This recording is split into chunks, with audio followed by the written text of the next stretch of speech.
Hi, I'm Shelly from Team Axon, and for my threat hunting spotlight, I would like to discuss a campaign I've investigated and how you can investigate similar campaigns on your own.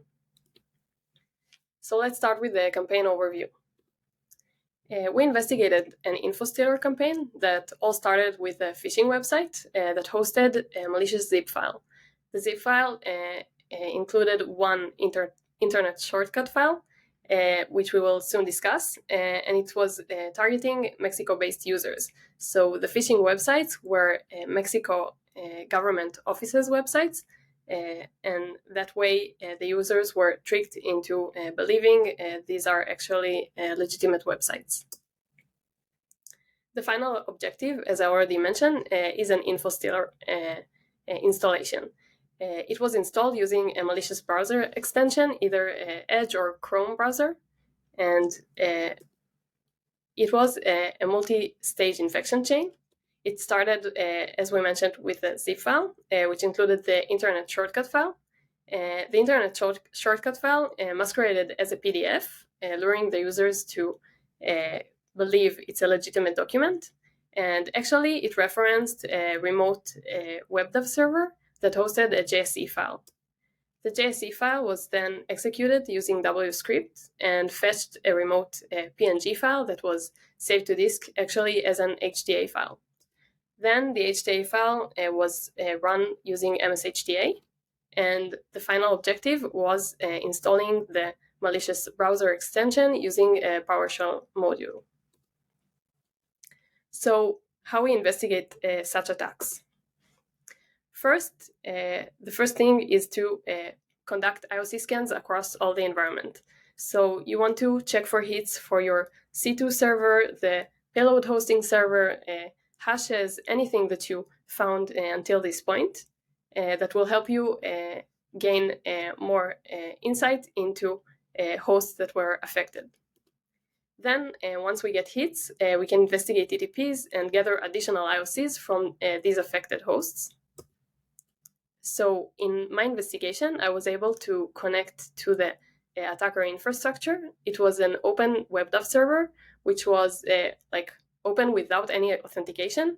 So I could just see all the payloads and fetch them. And then I executed them in our lab environment to analyze the logs and really characterize the activity.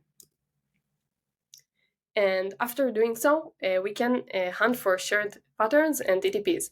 So once we have the logs from affected hosts, either from a real environment or the lab environment, we can really create accurate threat hunting queries based on what activity is observed.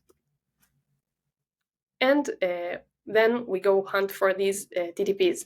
So some cool examples from this campaign is the WebDAV payload retrieval, the JSC execution via WScript or C-script, binary or script execution from a previously unseen UNC path, and in this specific case, the UNC path included an IP that we were not familiar with, which is really suspicious, and a really cool UAC bypass technique through an auto-approval enabled COM interface, which can also be identified using a command line of DLL host.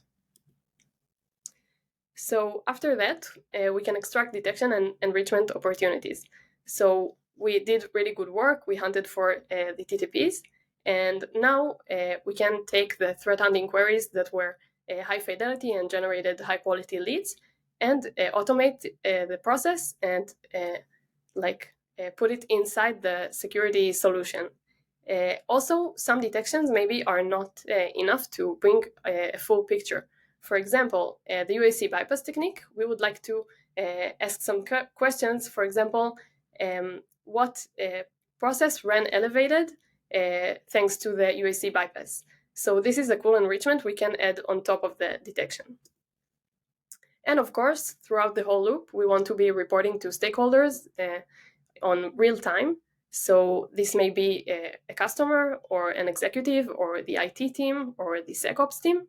And we really want to let them know what is happening as quickly as possible so they can act upon it, they can contain the affected hosts, and do their mitigation efforts. And some things to include in such report is the full event timeline, what happened, the summary on how many hosts were affected, what's the risk. So, for example, the risk from ransomware is not the same as the risk from an info stealer. So, what is the risk potential, and also what's the actual impact? So, even if the risk is being ransomed and having all files encrypted, maybe the EDR blocked the process, and then the actual impact is a bit different. And this is very helpful to understand how urgent this is and how impactful, and if the security team should act upon it straight away and act like 24/7, or they can do it in a lower priority.